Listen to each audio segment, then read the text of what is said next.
in the dead of the offseason.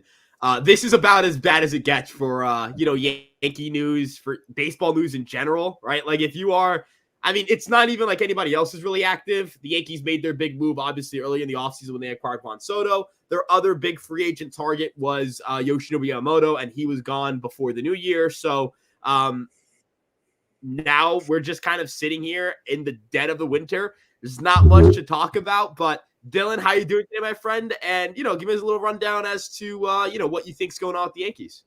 Right. So first off, I'm doing good. It's good to be back on these streams, even though, like you said, there isn't really much going on. But I don't really think there's much is else really that the Yankees are going to do this offseason, like you alluded to in the beginning. At this point, if they add anybody, it's just going to be a reliever who I expect it to be Keenan Middleton because Wandy Peralta went to the Padres earlier today. So I think that's really the only guy that's really left for them to go get. I mean, maybe there's someone else that I'm just not thinking about, but if I'm not mistaken, Josh Hader already signed, so he's out of the window.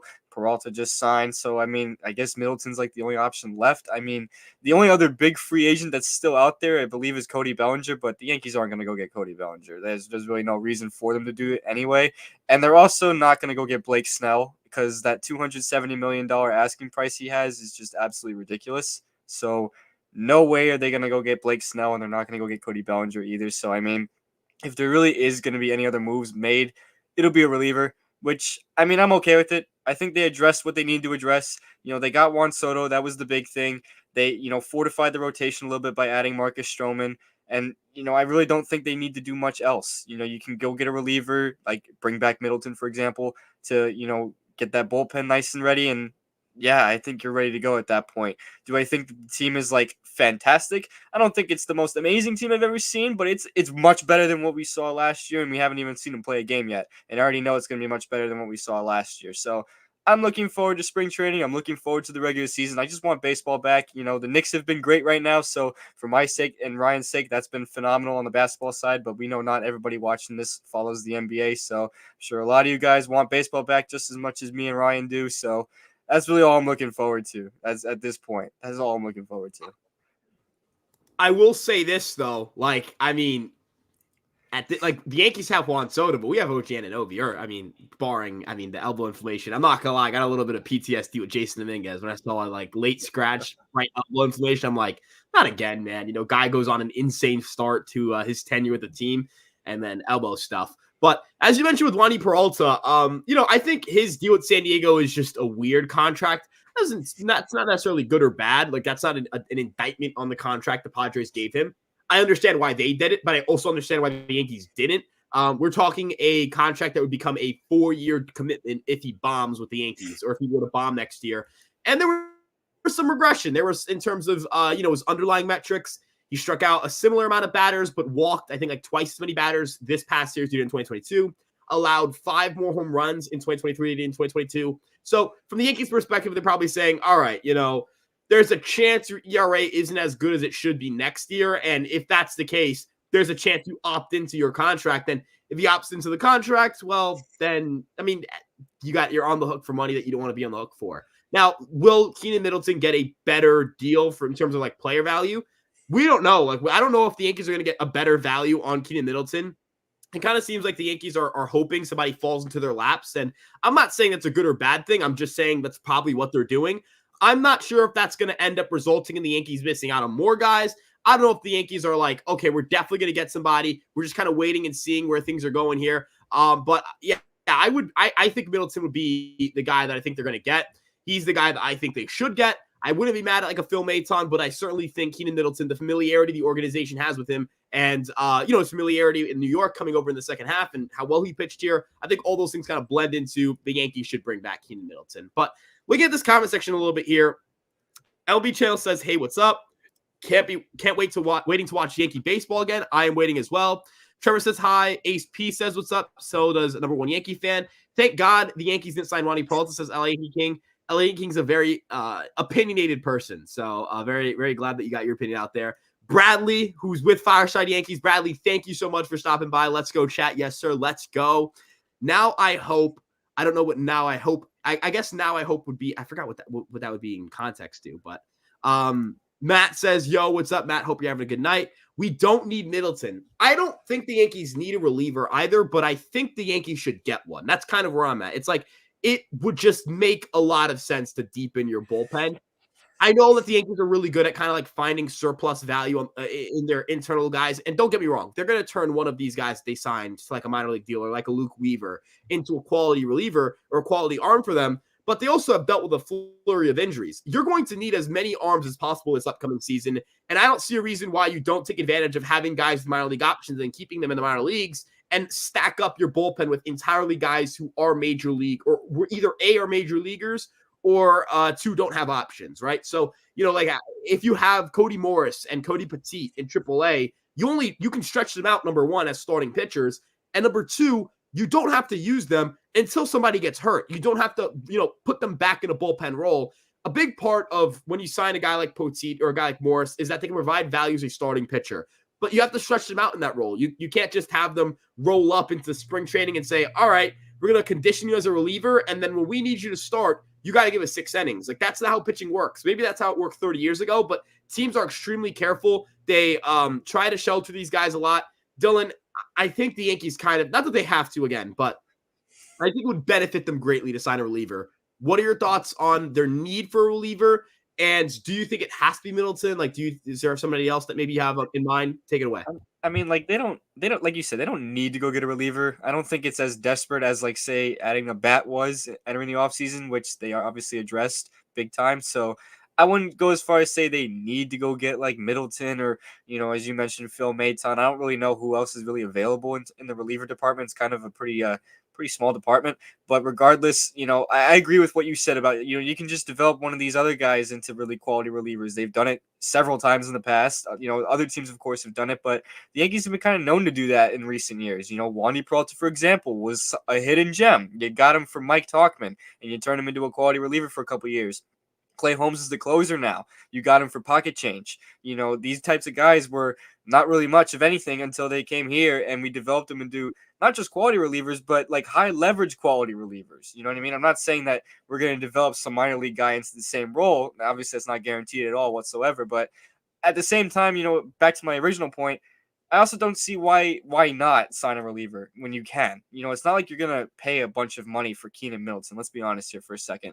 You know what I mean? If he's for whatever reason too expensive, then you just move on. Whatever, no big deal. It's not the end of the world. I don't think that's gonna be an issue. I'm just speaking in hypothetical here, but like you said, why not? I think it would benefit them more than not. So you might as well fortify the pen up a little bit. Build it up and just get another reliever. Why not? And someone like Middleton, like you mentioned, he was with the team last year and he was really good for them last year. If I'm not mistaken, he pitched to like an under 2 ERA with the team. If I'm not mistaken, I don't have the exact stats in front of me, but I just remember he was really effective and really good. And quite frankly, it was in a time where people kind of knew the Yankees weren't going to compete at that point because it was at that weird stage where he was the only guy they got at the deadline. So that was kind of like the white flag moment, which was not a pleasant feeling. So I think a lot of Yankee fans got distracted because of that and didn't really realize just how effective Middleton was during the second half of the season.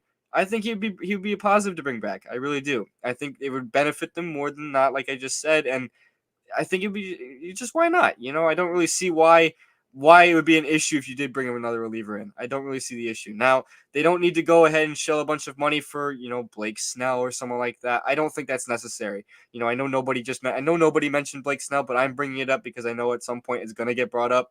There's no reason to do that at this point. The Yankees don't need to really make another crazy splash signing or crazy splash trade. I don't think that's necessary at the moment. There really isn't anybody that would make sense to do that with anyway. And I don't think it's necessary, like I just said. They kind of got they addressed what they needed to address. They got Soto, added Verdugo as well in a separate trade. So you got the outfield situation handled. You added Stroman, so you have the rotation fine. And I know some people want like a fifth starter, but I don't know how realistic it is. And, I don't think they're going to make a trade for like Corbin Burns or anything. I don't think any of that stuff is happening, or Dylan Cease. I don't think that's happening. I think at this point that starting rotation, how it is designed right now, is what's going to be on opening day. And I'm okay with it. At the end of the day, we have Garrett Cole, and Rodon's supposed to also be an ace-type pitcher. So You have those two guys at the top, and Stroman is a pretty solid number 3 as long as he pitches well, of course. Of course, it's a to-be-determined situation with Marcus Stroman, but I do think the contract was of good value, so I think it's more of a positive than a negative in that case. But back to the bullpen situation, why not? Add a reliever if you can. If you don't, though, it's not the end of the world. I'm not going to freak out if the Yankees don't bring back Keenan Milton or if they don't sign another reliever that's out there. I'm not going to panic or freak out. I think the bullpen is good as how it is right now. I think it could get even better, which is always a good thing, but it's not the end of the world if they do nothing. I think at this point they've done what they needed to do. So. Sorry, my bad. Yeah, no. First and foremost, I think that the bullpen, as you mentioned, the Yankees are done making big moves. They're not trading for Corbin Burns. You mentioned Corbin Burns. I don't even think he's available, right? Like, I'm pretty sure reports. I don't even think he's available, but I know earlier in the offseason there were some of those little lingering reports that, maybe not really reports, but rumors going around that the Yankees could make a trade for Corbin Burns.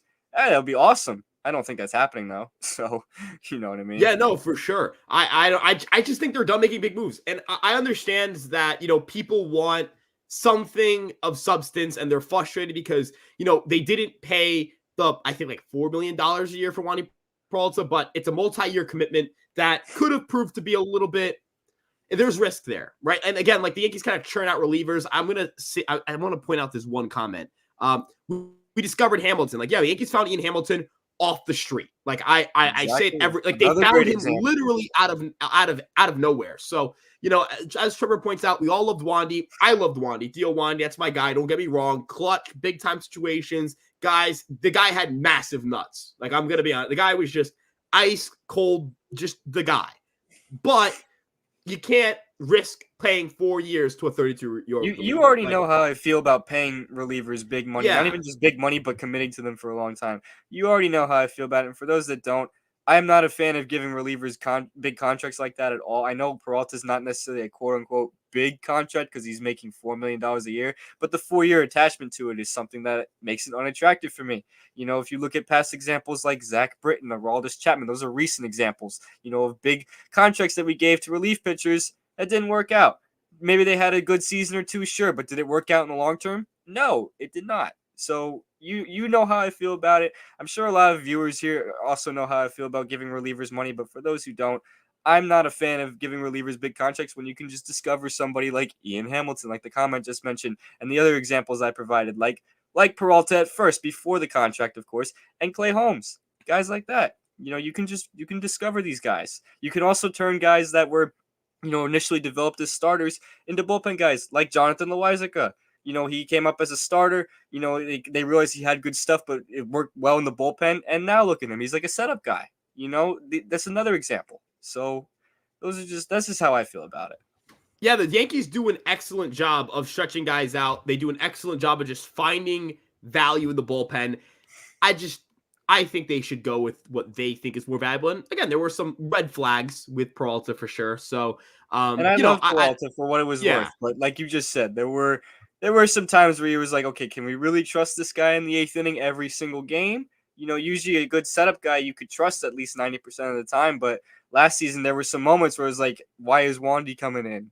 Like it wasn't often, but there were times that it was like that. He definitely was a bit of a regression from that 2022 playoffs, because that 2022 playoffs made me think Peralta was going to become the closer. He really did. He had me thinking that was next in line for him. But unfortunately for him, that didn't end up happening. And, at this point, all I can say is, best of luck in San Diego. It seems like the Padres just want all of our players, I guess. But we got Juan Soto, so I guess we wanted their best guy. So, yeah. Yeah, no, for sure. And I just personally don't think the New York Yankees are in a position where they need to make risks in the bullpen financially. But moving on a little bit here, let's see what we've got. There's no reason to get Bellinger, even though he'd be the 3rd best player on the team. The Yankees, look, let me boil it down to this. Would the Yankees be a better team with Cody Bellinger? Probably. Is there a way for the Yankees to bring in Cody Bellinger without making a giant financial commitment? Nope. No. That's what it boils down to. And we could say, well, the Yankees shouldn't have a budget. They shouldn't have one. Well, that's a different conversation of whether, Hal Steinbrenner could run a $500 million payroll or not. But in the interest of what financially is out there for the Yankees, or what the Yankees are willing to do financially, they're not going to go much more than $300+ million. And I'm not saying this to say the Yankees have not spent enough. We're talking about a $3 million payroll, I believe it is at. I'm not saying that the Yankees, again, like we need to sit here and start, celebrating and throwing up banners for Hal Steinbrenner, but like if you can't compete at $303 million, right? Like if you can't compete at $303 million, we've got bigger fish to fry than whether Cody Bellinger will be a Yankee or not. And the Yankees, I think every team in baseball has kind of decided, yeah, he's not worth the financial risk. Every team in baseball that's been linked to him has kind of been like, yeah, we don't really want him. Like, isn't it weird to people that the Yankees virtually had no interest or no conversations about bringing in Cody Bellinger, or like serious ones? Isn't it weird to people that like Cody Bellinger wasn't even widely considered by like a Blue Jays team that was pretty willing to spend some serious cash?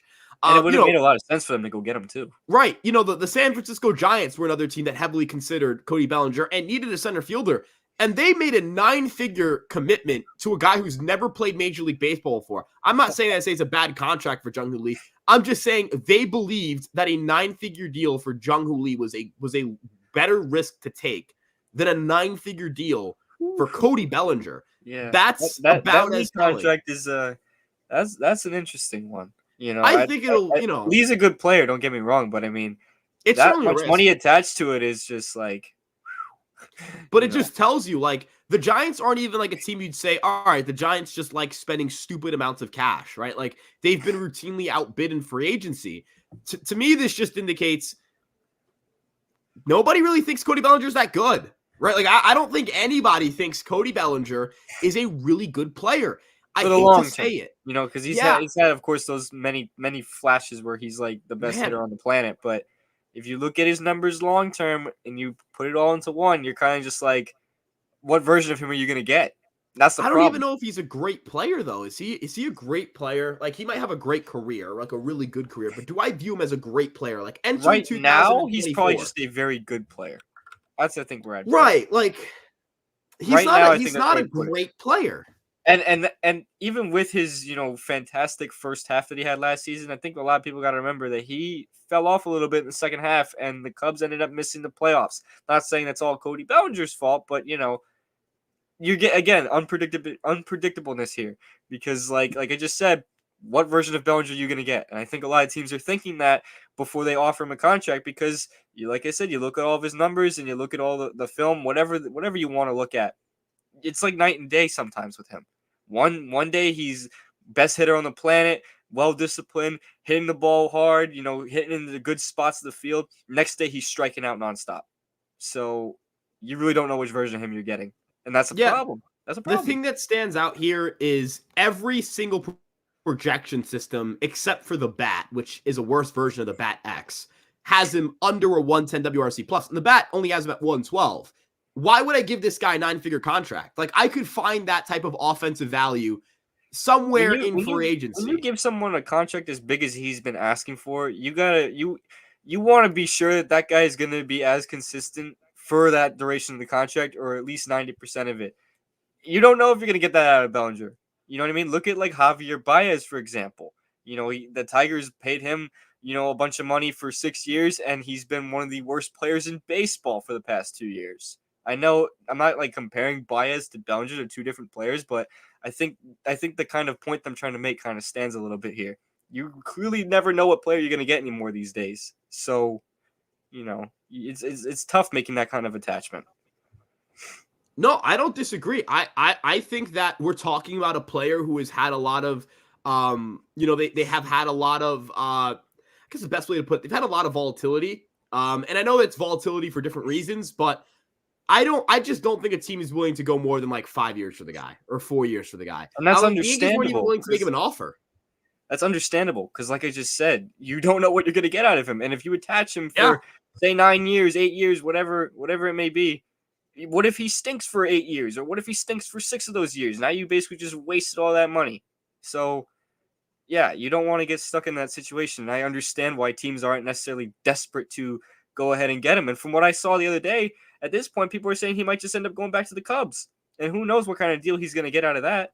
He's probably going to make some money, but I have no idea what the contract will look like at this point because it seemed like at one point he was going to have a pretty, hectic free agency market, and right now he's not. So Yeah, absolutely. He's just not that good of a player. But moving on a little bit here, how about Garrett Crochet and AJ Puk? AJ Puk would cost a pretty decent amount in the trade market, and Crochet just hasn't stayed healthy. Would you take a flyer on Garrett Crochet? Sure, but he kind of feels like he's right in line with the I guess the injury prone kind of situation with the Yankees. I will say this though, I don't think suggesting Garrett Crochet is a bad idea. He's left-handed. He's 24 years old. The potential is immense. Not a bad here. idea at all, honestly. It's not. He just hasn't stayed healthy. His command kind of went haywire last year. But you could argue like the two things that he struggles with, injuries and command, are two of the things that fluctuate the most year to year for pitchers. There and are so that's two things that can be fixed. There are two things that can get fixed. So look, does this guy have upside? Absolutely. But, from the same perspective, if you were to look at like from the White Sox perspective, they're going to say, well, he has all this upside. He could help the team so much. Why would we trade him at his lowest value? Like I think that's what you would say if you're the Marlins, right? Or not the Marlins, the White Sox. If you were the White Sox, yeah, like why would I ever why would I ever do that? Like, why would I ever trade a guy at his lowest value if I think he can be better? So that's really the way I'm looking at it right now. But moving on a little bit, what we've got. Are we getting another pitcher before opening day? As we discussed, it would have to be for the bullpen. Yeah. Maybe they roll with what they have. Very likely.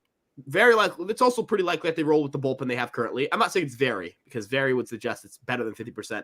I'll say it's pretty light. Like it's possible. That's what I'll say. Let's see. Guys is at work. Thank you, John. Appreciate you. Richard goes, we're back. We are back. Sam, our guy, goes mid. Ulton. Love Sam, my boy. Scott Boras needs to be fired. Looks like he really overplayed his hand. Scott Boras, in my opinion, is the LeBron James of agents. He is the greatest agent we'll ever see. The run, the consistency, the longevity, the accomplishments. Nobody can really say that they've been as great for as long as Scott Boras. You don't have to like Scott Boras, and not a lot of people like LeBron, but he does his job ridiculously well. The guy's job is to haggle teams into giving him money. And guess what? We're sitting here and saying nobody should give Cody Bellinger the money he's looking for, but some sucker will, because that's how good some sucker is giving Cody Bellinger that deal. Some sucker is giving Blake Snell an uncomfortable amount of money. Some sucker is going to give a player they don't want to give a lot of money to a lot of money for the sake of it's a Scott Boras guy. They just want to get the improvement. They just want to get their guy, and whatever it may be. That's how this stuff works. He is a master at this. He is Boras we trust. Dude, Boras is he's unstoppable. He's inevitable. He's inevitable. Moving on a little bit though. I hope we get Luzardo as a starting pitcher and Cabrera for the Marlins, and make Cabrera a BP and develop it into a start in the future. I don't think Jesus Luzardo is being traded. Even if he is, it'll be to a team with, I think, a lot more to offer.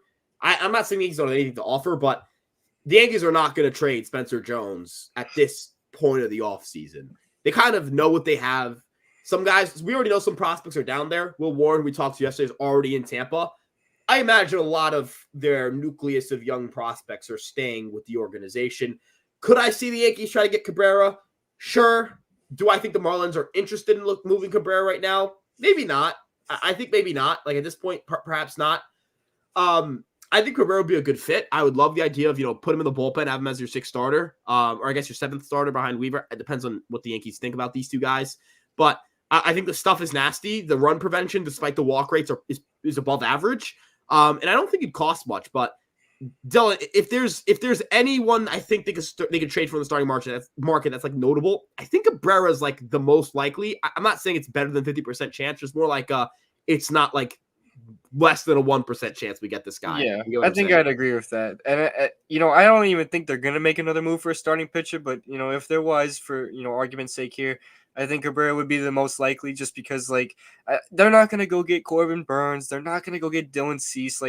That's not happening. And at this point in the offseason too, like you mentioned, that's not gonna happen. They're not gonna make a crazy trade for one of those two. So if they do make a trade and go get Edward Cabrera, I'll be okay with it. I'm not going to be against it. That's for damn sure. But I also don't really see it being like completely happening either. If I had to give a percentage on what I think it would happen for this offseason, we're talking like 20%. And I could go lower than that, but I want to be a little optimistic. Maybe they could do it, but I don't really see it happening. At this point, I'm going to be honest, I think they just roll with what they have. I think they roll with what they have, and whatever moves they make, they'll come at the deadline. I don't think it's going to happen in the offseason again. I think they're done making like major offseason moves. I think they are. Yeah, I agree. I think they're kind of the roster that we have right now is largely what the roster will look like. There's like a 95% where chance that the roster that is constructed right now is the exact same roster that would be opening day. There's like a 95% chance. And I give the 5%. Yeah, who knows, very good chance. Maybe they sign a minor league deal for somebody that ends up, getting called up before opening day, or they make a trade for, say, what this was proposed right here for like Edward Cabrera. Who knows? But I give it like a 95% chance that what they have right now is what's going to be on opening day, which is only 2 months away. So, yeah. Yeah, I agree. I think we're at the point where it's like, for the at most this point, part, they're just getting ready for spring training. That is the mindset. Get ready for spring training. Get the guys to Tampa, and let's go. So, yeah, I think they're just done making big moves.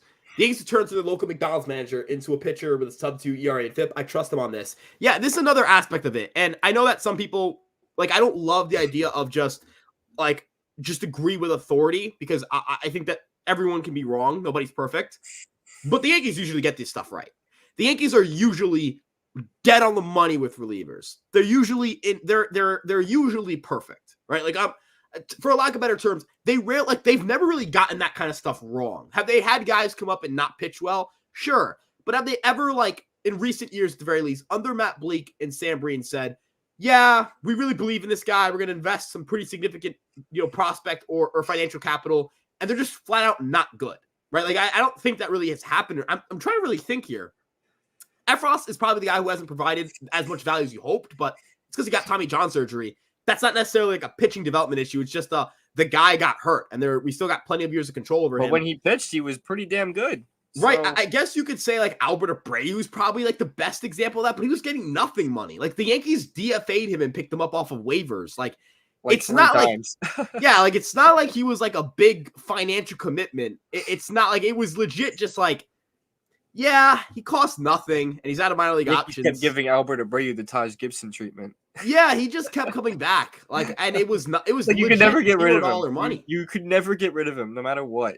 They traded him for Jose Trevino and then brought him back. Like, honestly, you couldn't get rid of him. They couldn't. No, I don't even know. I think did he sign an international contract? He signed overseas to like play in Japan, if I'm not mistaken. I have no idea. I did not know. Neither do I. Let me double check. I'm like very curious. I'm pretty sure he ended up signing a deal internationally. I don't think he's in Major League Baseball anymore. Yeah, he's with the Seibu Lions in Japan now. He signed like right before the Soto trade too. But anyways, back to what matters here. No, that sounds really like mean, but you get my point. Back to what matters here. The point is the Yankees don't get this shit wrong. So I don't disagree. Clarissa says, Cook, this is a friend of mine. Clarissa, thank you for stopping by. Hope you're having a good night. We added Gonzalez, De Los Santos, Puck, and have Efros and Hill coming back. The Yankees did sign like a million guys to just like be bullpen depth. Like, I was looking at their roster. Like, I forgot they signed Dennis Santana completely. They brought in Matt Gage, who's like, I think he went to Siena College, which is I forgot about Victor Gonzalez too, to be honest. Yeah, I remember Gonzalez at the very least, just because he's on the team, like he's gonna be here on opening. Well, yeah, day, obviously, but injury, just naturally, sometimes it slips your mind when it's just same offseason they got Juan Soto, so it's like things like that slip your mind. But yeah, so some of the guys they brought in that don't have they brought back Anthony Misewicz. I remember that. They brought in Odenier Mosqueda. I forgot they brought him in. They brought in Nick Birdie. He's like a guy who's with the Red Sox. He has like a sweeper. He's 24. He's left-handed, so the Yankees needed lefties. I do remember that they brought in Nick Birdie just because he throws like 100 miles an hour, and I'm like, I didn't know they brought him stay in. Healthy. Yeah, they could keep this guy healthy. Man. Like I keep up. Don't get me wrong, but like The Knicks No, have been clouding my mind. These are all minor league guys. Like, these are all minor league free agents who are like guys who have bounced around the league for a while. Yerry De Los Santos, he's a guy who I'm very interested in. Dwayne Underwood Jr., I know, had like a one okay year. Dennis Santana has been like an interesting flyer guy. I know, but like I think he was part of the. I think he was traded to the Rangers from the Dodgers. Yes, he was traded from the Rangers. Look at me, man. And he was with the Mets too.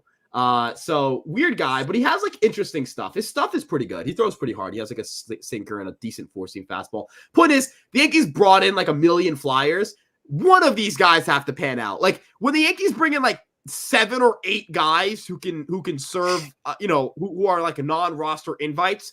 Man, one of these guys are Lucas Licky. One of these guys are Ian Hamilton. One of these guys are like a Nick Ramirez even. You know what I mean? Like one of these guys are going to do something. But this is an interesting question. Do you think Ron Marinaccio bounces back in the bullpen this year? So he's working with Shred Athletics right now. Obviously had a terrible year this past year. Stuff didn't look as good. Command was clearly not as good. Everything kind of fell apart. But I do think he'll actually pitch for the major league team. And I think if he gets an extended look, I think he'll figure it out. Now, I'm not saying to say the Yankees absolutely need to give him an extended look. I think the only way he'll get an extended look is if he's pitching well enough or if the Yankees see that he's hit certain data points for him to do such a thing. But back to where I'm trying to get at here, Dylan, I think Ron Marinaccio can bounce back. I'm not completely out on him. What about you? Like, I'm not at all completely out on him. I think so too. I'm not going to, shut the door on him just yet. Yes, he was terrible last year, but he did get sent to AAA a bunch of times, so I guess you could say he was reprimanded for his struggles. I can see it. Now, do I think he's going to be, as good as he was in 2022? I don't know if I'm going to go that far, but I do think he will be a serviceable bullpen arm in some capacity for the major league team. I do see that. Yeah, I think his stuff is still like good enough. I think everything is still there for him. He just needs a consistent stretch. He was god-awful in AAA, though. Like, don't get me wrong, he was terrible there. But people need to remember, small sample size, number 1. And number 2, they use the automatic ball strike system. AAA was a goddamn disaster. Like, AAA sucked for a lot of really notable pitchers. And honestly, man, it stunk. It was god-awful. Like, I have zero, I have zero, like, doubts that it's possible that he just ran into issues with that strike zone because it truly is a god-awful strike zone. But yeah, moving on a little bit here though for Marinaccio, who again we'll see if it works out. We'll see, but I have faith. Let's see. Tyler says, "Yo, what's up? Will the Yankees move a catcher or two off the 40-man before spring training starts?" The Yankees don't have a choice. They have to either option Austin Wells to roster Ben Wertvet, which, and Dylan, not to like exaggerate here, but barring Austin Wells being hurt, if Ben Wertvet is the backup catcher for this team, I'm pretty sure a place somewhere in New York, something will burn down. Like something will burn down. It would make zero sense if Ben Wertvet is on the roster on opening day and Austin Wells is not. If I saw that happen, then I don't know what I would do. I'd be confused. I would think Austin Wells did something. Like I would be so confused, to be honest with you. Like he'd have to be hurt. He'd have to be hurt. That'd be the only logical explanation, because otherwise it would make zero sense. It would make zero sense. I don't want to see Ben 0.050 Wertvet back up there again. I don't want to see that. Yeah, I all props to the guy, but just no. Hey, at least I witnessed a home run of his in person, Ben Wertvet. Didn't we lose that game? I'm pretty sure we blew that game. That was the one where Clay Holmes like got rocked in the night. That was the Miami meltdown. That was that game. Yep. All right. Yeah. Okay. Game. So I'm not crazy. I remember that then. Yeah. Well, you're crazy for remembering it, but I'm also not crazy. I remember. What I don't remember, and I was like stunned when I saw this, Greg Allen played in August for the Yankees. I forgot Greg Allen. Like I remember him in the Cincinnati series, and I remember him just getting hurt, and I was like, oh, that's why he no longer. Greg Allen, didn't he just come back like yesterday? Yeah, so he's back. You know what? I take back my Albert Abreu Taj Gibson comparison. Greg Allen is getting the Taj Gibson treatment. This is like his 3rd or 4th time with the team. Like, dude, it's crazy because like the craziest thing is the New York Yankees, like with the Yankees, he has a fucking like 130 OPS plus with us. He is legitimately like incredible when he's with the Yankees, but he's god awful, like super bad, so bad when it's like anyone else. Now, I'm not saying that he's going to put up a 130 OPS plus with us. Well, yeah, I'm saying that, but like my point could you more so imagine is if he does? just for a full really season? good with the Yankees. Dude, he's just If weirdly he, good with us. Like if I have Greg no Allen idea how to was like explain it. insanely good for a full season, that'd be something. Yeah, dude, he is such a just what a weird player. But glad he's back because I like the guy. But moving on a little bit here, what we got? I can see Cody Bellinger just playing out like DJ LeMahieu's contract. Yeah, except he's gonna make twice the money. Now imagine twice the money. It screams regression. I'm so glad they're not. I get what he's implying though, because he's I know implying what like he's in implying. terms of play, yeah. But the money, oh yeah, absolutely, it's gonna be like double that. So God, yeah. I'm not. Look, I hope he pans out well somewhere else because I have nothing against the guy, but nah, man, nah. Let's see. Juan Soto's like a Jimi Hendrix of rock and roll. Great talent. Now I know who Jimi Hendrix is, but I've never listened to any of his music. So I'm assuming it's a good thing. He's a rock and roll. I Great never talent. listened to him either. You could, the old heads can call us out in the chat all you want. We're young people here, but Yeah, look, dude, I've heard great things about him. So yeah, man. Look, I'm really, I'm looking, when I'm looking at my music history, I'm looking at my music searches. You're finding "Call Me Maybe," on that playlist because that's a great fucking song. Like that's an incredible song. I want the chat to give me their opinion on this, guys. "Call Me Maybe." Tell me that, like, on a scale of 1 to 10, I'm putting "Call Me Maybe" as a solid 10. If we do the 20/80 scale with baseball scouting grades, that's an 80 grade song. Now, I'm not going to sing the song because that's exclusive for the shower. But, I think "Call Me Maybe" truly is the greatest, like one of the greatest songs of our generation. It's an incredible, like, how do you, like the lyrics, the beat, the execution, the delivery, everything it's 80, 80, 80, 80, 80, 80, straight 80s, man. Nothing but 80s, man. It's nothing but 80s. But you've heard his music and just didn't know it for sure. That's possible. That is completely possible that we've listened to a song of his and it's just like that's definitely not possible. registering in my brain. 100%. This is pretty funny. One hit wonder. Let's be nice. Collie Ray Jepsen, let's be nice. Look, nobody gives crap to a team that wins just one championship, right? What's a one-hit wonder in baseball? What's a good comparison for that? Hey, the Kansas City Royals may have only won one championship and immediately never was good after that. For like the preceding 10 years, they've been awful, or the 10 years consecutive, they've been awful, but they have that one championship. It's still a championship. You can't take banners fly forever. That song is equivalent to the 2021 Giants.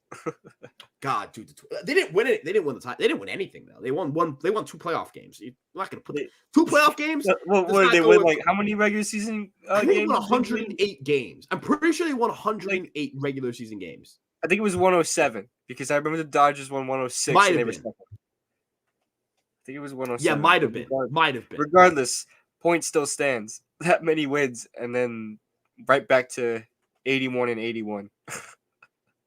Hey man, I'm just saying. I think we need to compare that, having that song in your discography, to the Nationals, the 2019. Yes, this there is you because go. Well, they were really good beforehand. So like, I guess the reason why I used the Royals is because the Royals were like really horrible except for 2014. Yeah, but were the Nationals really ever that good in the playoffs though? They weren't great in the playoffs, but they were consistently getting there. Like you have to give them they were never good in the playoffs. So, I mean, I guess it still classifies as one hit wonder because I mean, no, I'm not saying they're not a one hit wonder. I just think it's a little bit different from like, I think the Royals, like they were legitimately unwatchable for like 30 years in between their 2 championships. But 2 World Series appearances. No. The 80s they won a championship. That's what I'm referring to. Right. The World Series appearance would count as like. I thought you were referring to 14 and 15. No. I was referring to like the 14 to 15 stretch, And then you got to go like 30 years before that to find another great stretch of Kansas City Royals baseball. 2003 Marlins, I would put them if they didn't win it in 97. But I guess if you take in the context of the 2003 Marlins compared to like, if you took like 98 Marlins to like the 2024 Marlins, yeah, the 2003 Marlins, that's a pretty good comparison. Let's see what other baseball-related questions here that have here come up though before I start giving out more embarrassing music takes. Let's see. What contract would you offer Snell? So I'm not going to look at this from the Yankees' perspective. I'm looking at this from the perspective of just a team saying, I want to sign Blake Snell. Not a deal that's going to get it done because we know that's going to be an outrageous number, but just the deal I would offer. I would be willing to give him 5 to 6 years. I just wouldn't be like, I would be fine at like the Carlos Rodon deal. I think he's deserving of the Carlos Rodon deal. Wouldn't go much higher than that. I think he's got to be lower than Nola, in my opinion, or I think you cap out at Aaron Nola's deal. It can't be above Aaron Nola's. And I think Blake Snell's a really good pitcher. One thing's for sure, it's damn sure not 9 years, $270 million. Dude, like, do you know how much crack you have to do to think that's an acceptable offer? Like, that's just ridiculous. It's like, unbelievable. That is way too much. It's so bad, dude. It's such a, like, I hope that report is wrong, if I'm being honest with you. Like, I hope the report is wrong. I genuinely hope it's wrong. And another way to put this, you have to, like, whatever he took before making the offer needs to be a publicly available substance. It needs to be. The guy is off his rocker. Maybe I understand it's probably Boris who made the offer, not Snell, but I'm kind of broad umbrella here. You know what I'm saying? But this is a fun one. Yankee walk-up song predictions. I'm not going to do the entire team, but like the starting lineup, what we think the starting lineup is expected to be, and I'll pull it up on Fangraphs. It's expected to be, I think it's going to be LeMahieu. I think LeMahieu keeps his one from last year. I don't think he changes it. LeMahieu doesn't spark me as a guy who changes a lot year to year in terms of walk-up songs. No. Okay, so we'll keep it. Soto. Now, I got to check what Soto's walk-up song was last year, but I imagine it'll be a Spanish song. I mean, he's a Dominican superstar in the Bronx, and I imagine he's already been using one, or he's used one at some point. Yeah, he was already using a song by El Alfa, who is a very notable Spanish artist. I imagine it'll be something. I don't imagine it'll be a song by a Dominican artist. So, yeah, that's what I don't know the exact song. I don't know if anyone has suggestions, but yeah, Judge. Pretty sure he started walking up. He changed his recently, I think, right? Like in the last couple of years. I think I'm not gonna lie. I don't remember a lot of the walk-up songs for the Yankees. Like, no, you kind of have to hear them through the stadium, and if you're not at the stadium, you're not going to hear them. So. Oh, wow. The Yankees don't have public information on their walk-up songs. Let's see. I think I found a website. No, I found something. Judge, this is outdated, though. This is extremely outdated because it doesn't have one for Volpe. Soto's is from 2018. Yeah, I don't know. Yeah, he does use Pop Smoke. You're right. Hello by Pop Smoke. I think he keeps that. I think you have to keep that. That is a pretty good walk-up song. I know Rizzo messed around like a Taylor Swift song for a little bit.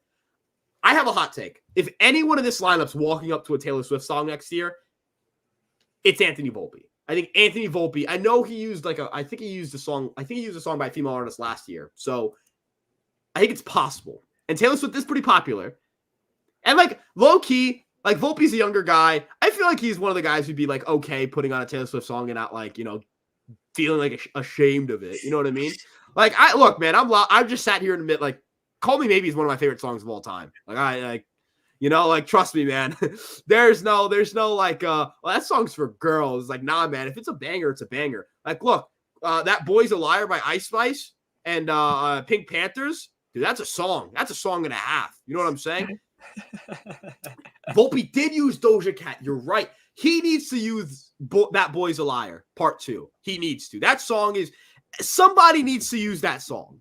I will take steroids, become good at baseball, and use the song if I have to.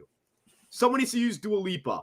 Somebody needs to give me Dua Lipa's number first and foremost. But yeah, somebody should use her as their walk-up song. But Yeah, I don't know. The walk-up song situation is weird because it's like we don't really know these guys either. So it's like we're sitting here basically like judging their personalities based on how they play baseball in interviews, which is not like I know LeMahieu's a quiet guy. Like that's like not a hidden secret at all. It's funny because his personality is the most like accurate one publicly, and he is the most quiet guy. So yeah, this is I know this is about Blake Snell, and I did want to talk about it.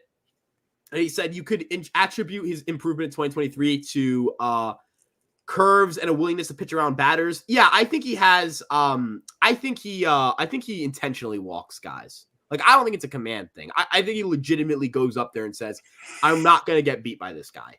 And so, yeah, like I don't think Blake Snell's the type of guy to like. I don't think he has shit command. I think he genuinely tries to pitch around the zone. I don't know if it's. I mean, it worked for him. He fucking won the Cy Young. So like. Right? Like I can't, It's their own. If it works, it works. Yeah, he won the Cy Young doing it. So, yeah. My favorite is Numb Encore for A-Rod. Dude, Numb / Encore. That's a great song, first and foremost. Linkin Park and Jay-Z. That song's incredible. Like, that song is so good. Great song. There's a couple questions about the Yankees I did want to get to. What do you think Clark Schmidt's stat line would be? I think it'll be like a 4.3 ERA guy and make 30 starts.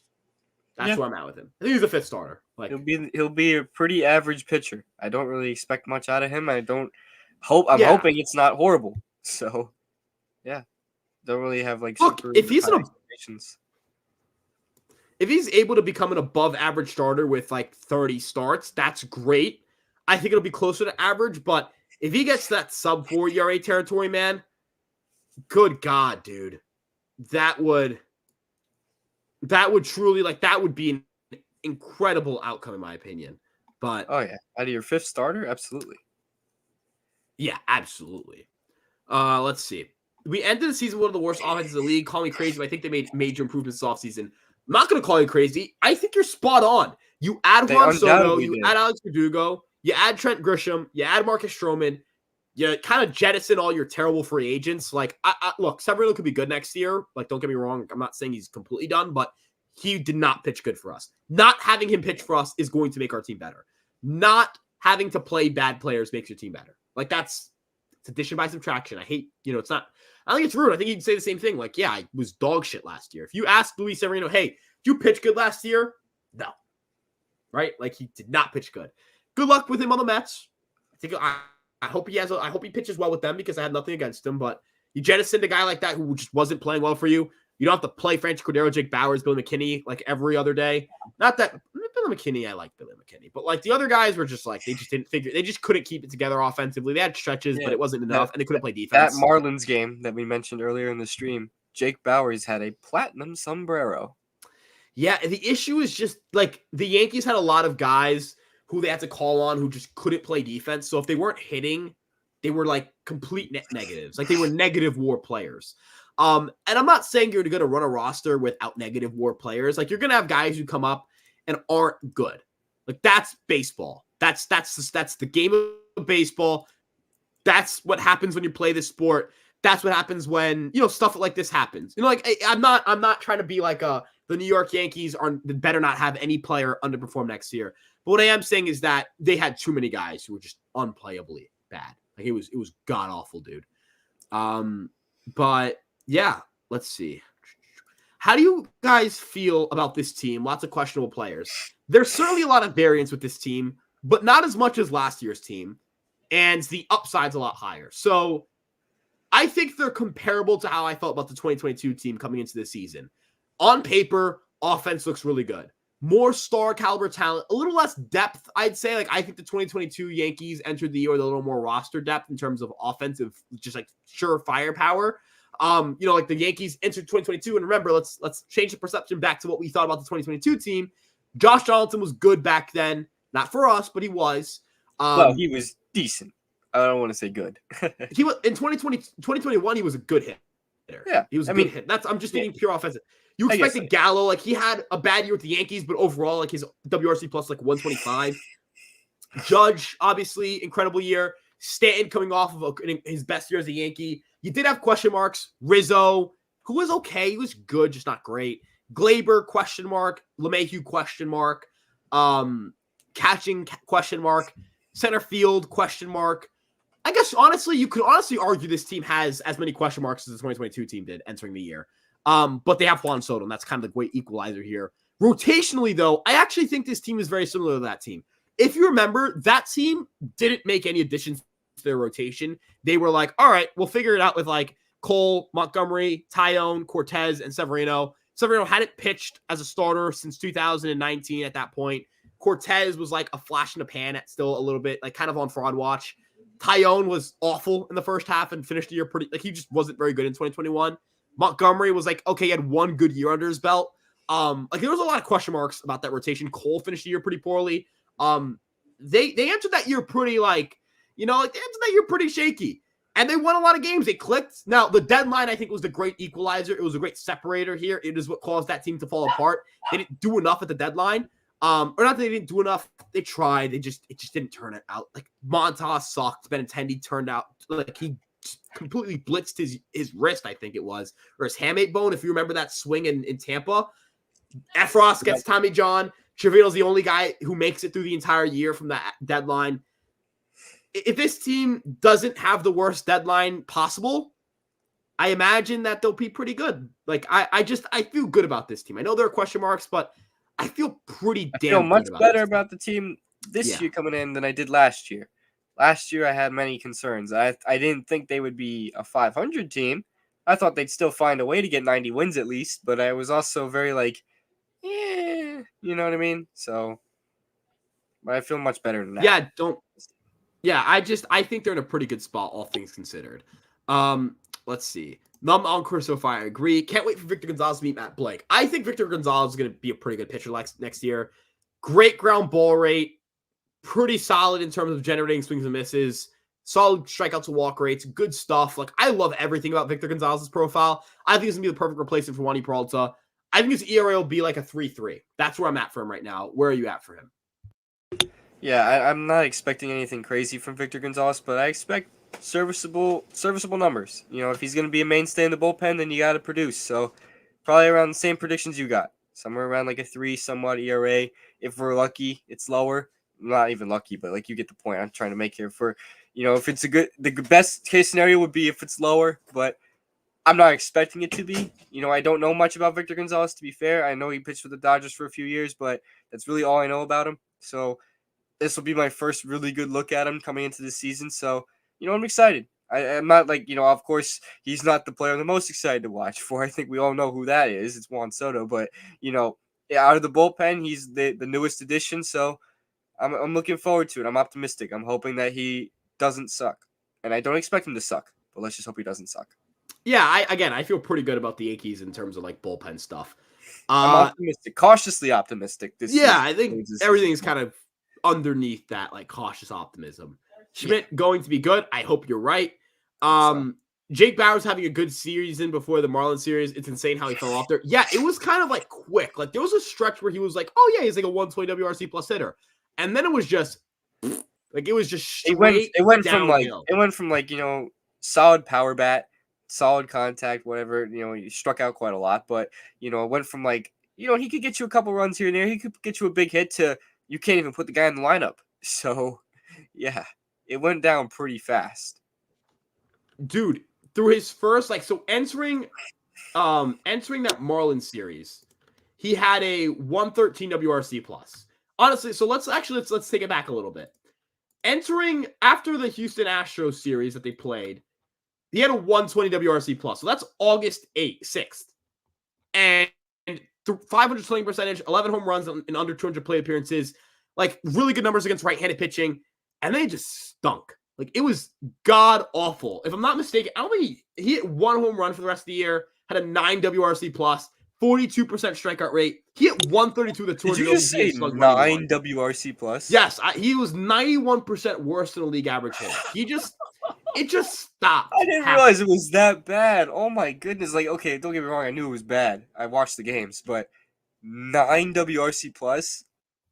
He was just like a barrel machine through like the first, like he barreled 21% of it. I miss good Jake Bauers because he was fun, but God, man, it was, dude, it was so. 9 WRC plus. Yeah, it was Wow, bad. I'm not gonna get that number out of my head for a good day. Nah, dude, it was 9 god WRC awful. plus. I didn't think that was possible. It was god I awful. didn't think that was possible. Yeah, God, it was It was god bad, awful, but dude. holy crap, that is awful. Yeah. I literally What's had up to with the double take when projections? you said it, man. I was like, Dude, he was awful down the stretch. I hope the best for Milwaukee, but like it was so bad down the stretch. It was terrible. Unwatchable. oh What's up yeah. with projections suggesting the Orioles regressing in 2024? I don't see that happening. Well, when you win 101 games, it's kind of hard to do better than that. Like you're not, no one's a median. No one's like their average outcome is 100 wins. Not even the Dodgers are projected to win 100 games. So they're I think naturally part going to of that regress. Now, too is do I because think? of the fact that they haven't really like done anything in the offseason. What did they do? They added Craig Kimbrell, if I'm not mistaken, and that's about it, Yeah. right? Did they? What else did they do? Did they do anything Oh, else? no, I don't. I legit think it was just That's a Craig Kimbrell. problem when you just got off a 101 win season. You I know what I still mean? think they'll And be very good, just not and 100 I wins good. understand the team is young, and I understand they like to do the whole, oh, we're growing from within, whatever. I've been a promoter of it. I think the Orioles are gonna be good for for years to come. I think they're gonna be on top of the division. I don't think they're gonna win the division every year though. And I can see the Orioles winning like 6, 7, 8 less games than they did last year. Maybe even more than that. I can very well see it. Can I see them winning 101 games again? Honestly, no. I don't see that happening again. At least not in 2024. Maybe, in another year or two from now. Maybe. I don't see them winning 101 in 2024, though. Maybe I sound like a hater, but I don't see that. I honestly don't see that happening. I mean, I don't think it's just like how many teams are like their average outcome is. No one has an average outcome of winning 100 games. Like that doesn't exist. No, that you would have to be. Not even just that, but like, back to my original point. Like they haven't really made upgrades, and they've been kind of known to that. I know they recently changed ownerships, so maybe that'll change. But if they refuse to spend or whatever, or refuse to make substantial upgrades after successful seasons, you're not really going to go far because the other teams around you are going to get better, and you're not. They did sell the team recently. We don't know if that means they're going to spend a ton. But yeah, like I just said, I know they changed it recently, so who knows? Maybe they become more aggressive in markets, which good for them, I guess. But it is whatever happens. But my expectations for them in 2024 aren't as high as others might have it be. And some people might have them winning 100 games again. Some people might have them winning the division again. I don't see it happening though. Yeah, I just like the way I look at it is just I just don't think that we're like I don't think the Orioles are going to do enough to put themselves as like the clear-cut best team in the American League. I think they're good. I think they'll finish, somewhere in the I think they'll make the playoffs again, but I don't think they'll be real. I still think I can't 100% say they're going to win the division again though. So, yeah. They'll be good. They're just not. I don't know if they're. Yeah, I don't think they're going to be bad. No, not at all. Like I don't want that to get interpreted in that way. I don't think they're going to, fall to like a 500 record or anything like that. I think they're going to be good still. I just don't see them, dominating the division like they just did a year ago. Yeah, for sure. Don't disagree. They have good players. They have a good farm system. And look, I actually like their top two in the rotation. I like Grayson Rodriguez a ton. I like Kyle Bradish a ton. Kyle Bradish is like quietly one of the best pitchers in baseball last year. Yeah. But it's like the rotation depth outside of that is like, the bullpen depth is still good. Is gonna stink for them, but at least they still have like Yandy or Cano. So yeah, they have a great bullpen still. It's just like you're missing the best reliever in that bullpen. That does hurt a little bit. Not even just the best reliever in that pen, but like the best reliever in baseball. Yeah, he probably was the best reliever in baseball prior to his injury. I wouldn't even say probably. He was the best reliever in baseball. He was the best reliever in baseball. He was. Like, he came on the mound and you were like, crap. Except for that one time that Aaron Judge just like... And also except Kyle Tucker when he hit the grand slam. Yeah, but like he was clutch too. Like you have to remember, like when probably added Aaron Judge and Kyle Tucker, everybody else was like crap. Dude, even like when we faced him, like it was kind of just good morning, good afternoon, good night. It sucks that he got Tommy John because like he's legitimately one of the most dominant pitchers I've ever seen on the mound. Like he struck out 46% Guy of who his throws face. 100 miles an hour and has like the deadliest splitter I've ever seen. Like, Yeah, and the and fastball he's doesn't drop. 6'8". He's Like like he 6'8". legitimately. Yeah, he's like not human. I'm gonna be honest with you. He's not a human. Like he's not human. Like I mean that in like legitimately not a real person. There's I think legitimately some people might have forgotten this too, but he was getting Cy Young talks prior to August, honestly, prior to the injury. if it wasn't for the like before that Kyle Tucker home run, probably would have It said, was yeah, he should have possible. finished in the top 5 in the Cy Young. But I'm gonna be honest with you, Yeah, he should have finished in the top, especially with like the lack of candidates. Like Cole won a Cy Young race where it was like nobody else really challenged him. Like nobody else was really involved in that. Dude, everyone knew Cole was gonna win it. Like Cole was dominating the field. and then he I cemented that with that complete game in his final start. So Yeah, if he doesn't have that grand slam allowed, like entering that, like he struck out 50.2%, like he should have been, like, yeah, 100% should have been in some form of Cy Young conversations. Not winning oh it, but yeah, just get some votes. yeah, not winning it. I wouldn't go as far as say winning it unless he allowed 0 runs all year. Then I Yeah. would have been like, yeah, give it to him. Hey, But if he had like if he had a 0.2 ERA or 0.3 ERA and he pitched like 70 innings and he had, like, then I yeah, would consider I it. think Absolutely. I, I But would, yeah, I think so too. But like anything higher than that for a reliever, yeah, probably not. It's tough. yeah. It's tough for a reliever to win the Cy Young. It's just the sad reality for them. So Yeah, I don't think we're seeing one win one anytime soon. But no. let's see. When was the last reliever to win a Cy Young? Eric Gagne, if I'm I not mistaken. think, yeah, 2002, Gagne. Yeah, he was the If last Diaz one. didn't win it last year, I just doubt that a lot of people are going to really compete for it. Like, it just doesn't feel like Yeah. it's going to happen. Let's see. What do we got here? We have if these free agent pitchers don't get signed before the pitchers and catchers report date, how far do they fall behind in being ready for the season?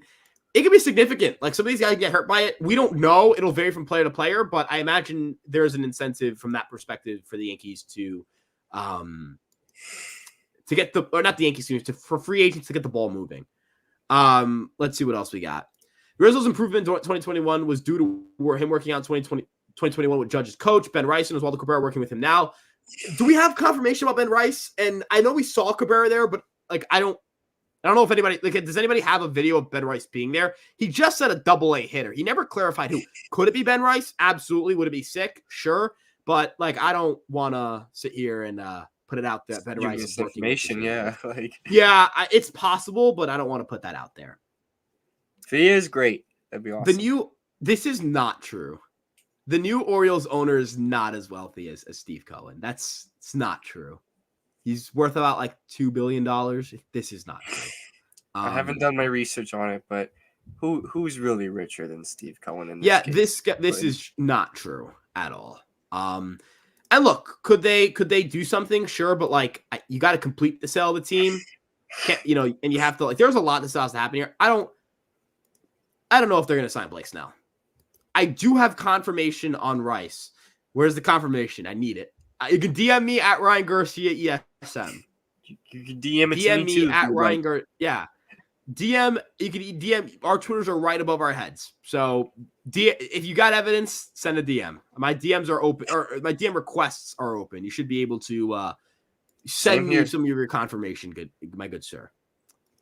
Rebstein, yeah, he's very wealthy. There's a difference between very wealthy and look, these guys all got more money than me, and they've got life-changing money. But yeah, Orioles won 101 games because no one paid attention until mid-August. I think that's a little bit that's an exaggeration. I just think I think they won 101 games because they had a lot of things go right for them, and I think you have to. Sometimes it's just your season, man. Sometimes it's just your season, and sometimes it just happens.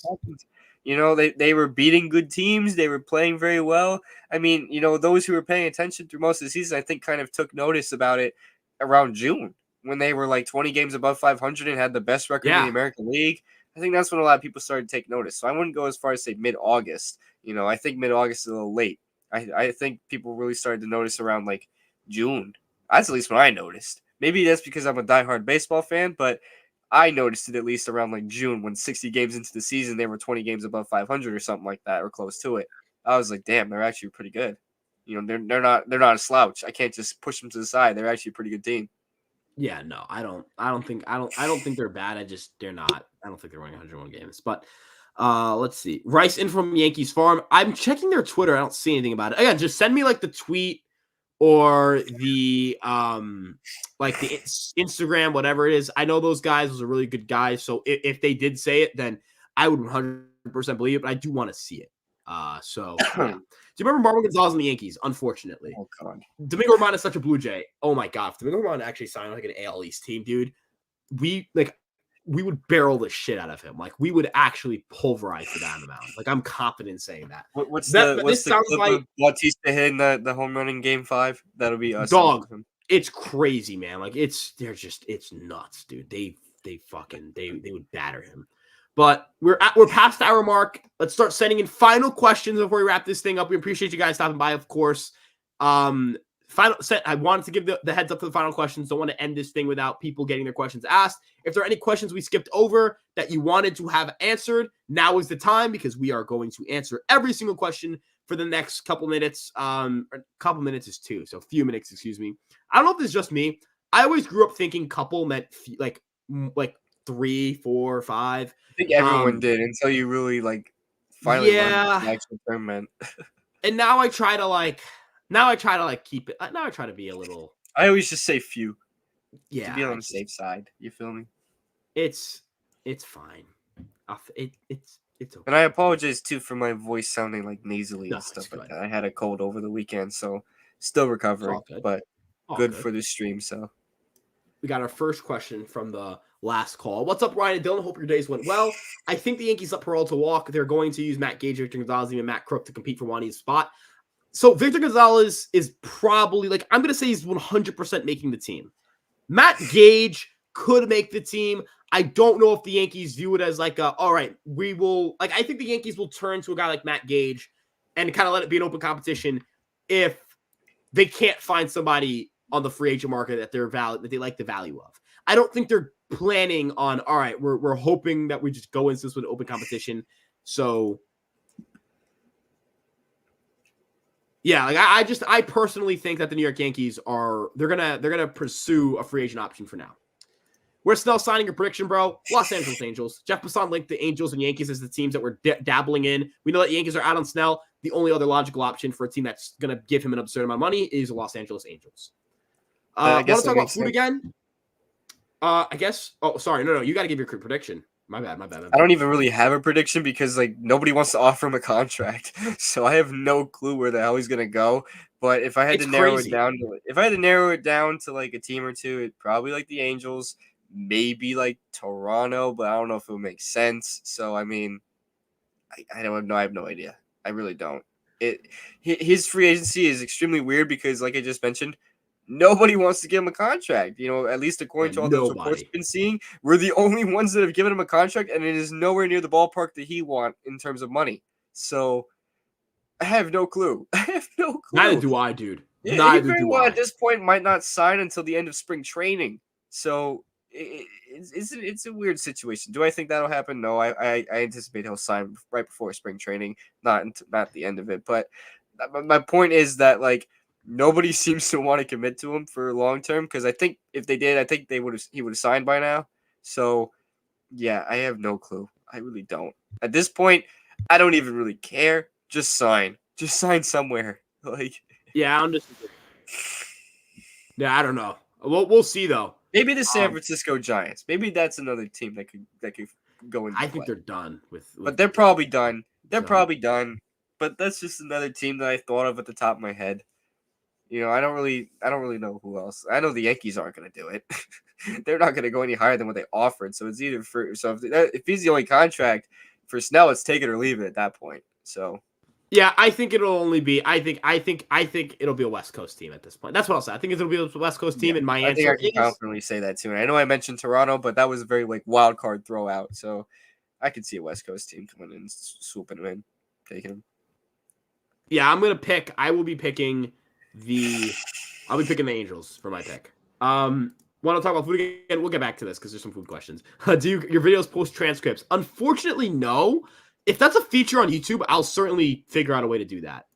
Better career, Jones or Dominguez? I'll say Dominguez, but To be determined for both, but I'll Yeah, say to be determined for both. I think Jones is great upside, but I'll side with Dominguez for now. I think Dominguez could be a star one day. So Yeah. and Jones could too. But seeing just the 8 games we got of Dominguez last year really got my hopes up. So yeah, Yeah, for sure. Vita Blue won 22 games in 1971, held out 1972 and won 6 games. Vita Blue is a very underrated pitcher all the time. Like he's one of the better pitchers that are. I'm pretty sure he's not in the Hall of Fame, if I'm not mistaken. He's one of the best pitchers not in the Hall of Fame. Very good pitcher. Is there truth to Bellinger coming into New York? There's no truth. He's not playing for the Yankees. I will guarantee you. There's literally we're talking like a 0.1% chance of the Yankees sign him, and I say I'd say 0.1. I say 0.1 only because he's technically a free agent, but really that means 0. He ain't coming to the Yankees. It makes no sense. Back.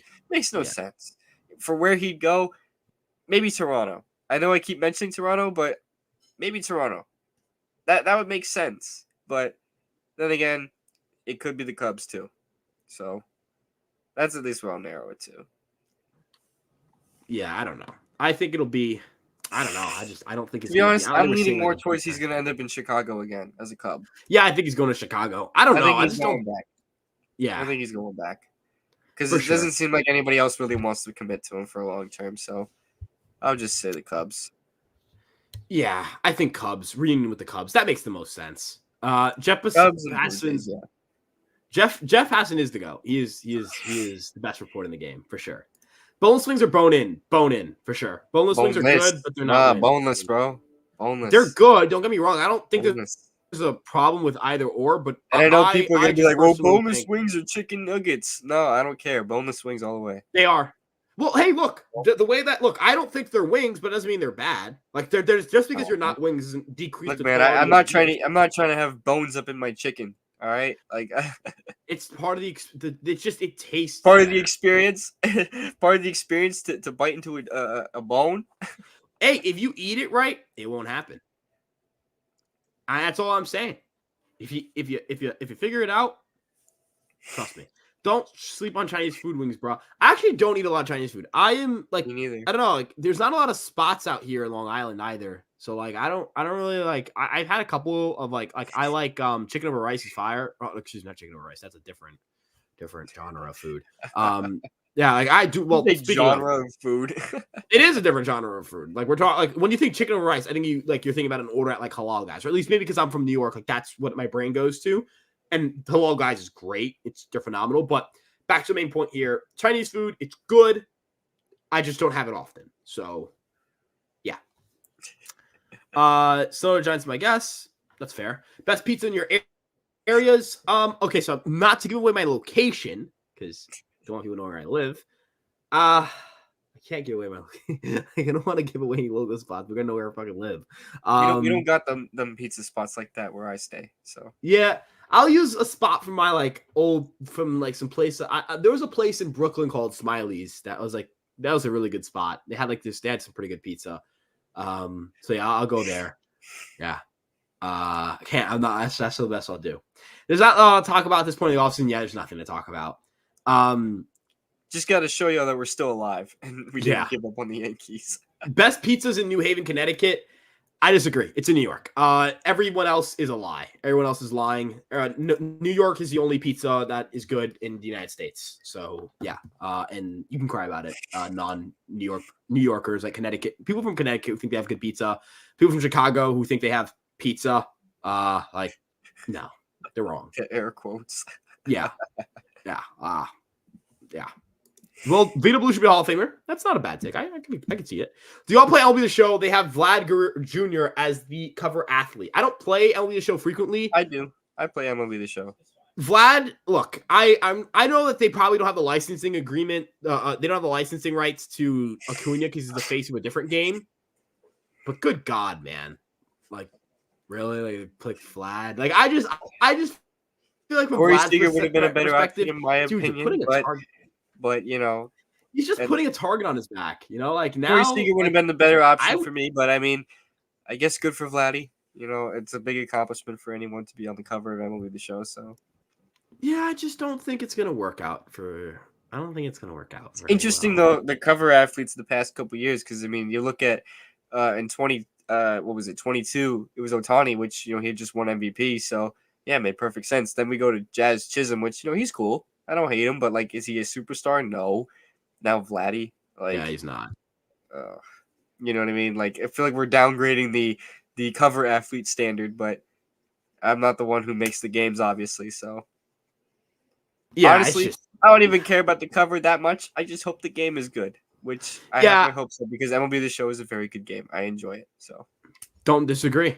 Do not disagree. you got to play it Um, more, dude. You got to play it more. You got to play it more. boneless gets you more meat. That's a fair point. All you have to do is name a random spot on Long Island. Little Cucina's. That's what I'll go. Little Cucina's is pretty damn good. Little Cucina's, that's a good spot. Jersey pizza, haven't had. I refuse to acknowledge non-New York pizza, unfortunately. Nolan Jones had more WAR and WRC plus than Vlad and less games of play appearances than Vlad Jr. Mookie Betts, Torres had higher WAR than Vladdy. Whereas Nolan Jones cover. Look, I'm not going to be a dick, but like IKF cover. LB the show, dude. LB the show kind of dropped the ball on this, but hey, as you mentioned, as long as the game is good, We need to right? get real. We need to get guys that hustle onto the cover, like IKF. Guys Yeah, that as put long their as the heart, game is good. put their blood, sweat, and tears into the game. Dude, as long as the game is good. That's What's funny? IKF is a Blue Jay. that's what they'll be judged Why am on. I But I saying will it say like this: he's it would still a be Yankee? funny if it's. Dude, it's nuts that they signed him, and it's nuts that's their starting third baseman most likely. But with that being said, that's probably that'll probably wrap up this podcast. I think that I personally think the New York Yankees are gonna maybe do something fun. I don't know. They'll probably just sign a reliever, and we'll have something to talk about. At this point, I'm just waiting for games to be played. And Yeah, I'm not talking about spring training. I want regular season games. Spring training games, we all know, we'll get excited the first day or two of them, and then we're kind of just like, okay, can we get to the actual games now? yeah, So for sure. And hopefully that'll at least be me. That'll be me. yeah, I'm just hoping for baseball soon, man. I'm tired of not having baseball. At least, like I said at the opening, at least the Knicks are doing some crazy things right now. If there's Knicks fans in the chat, we all know just how well they've been playing of late. So, we'll keep it at that. But hopefully the Yankees can replicate that kind of success. So, yeah, for sure. But with that being said, thank you guys so much for stopping by. Make sure you guys check us out on our socials: TikTok, Instagram, Twitter, YouTube, and let me restart that. Twitter, Instagram, TikTok, Facebook, and of course this YouTube page. Check out EmpireSportsMedia.com for all of our written content. You guys can also follow our personal Twitter accounts; those are above our heads. Dylan, thank you for joining me tonight. And yeah, did someone say 8 in a row? I'm hearing 9. I'm hearing 9 in a row for the Knicks. And yes, Brunson should have been an all-star game starter. Dame Lillard has a lower field goal percentage than Jalen Brunson's three-point percentage. Giannis Antetokounmpo is not as good as Jalen Brunson. Have a good night, everybody. Thank you all. Peace out.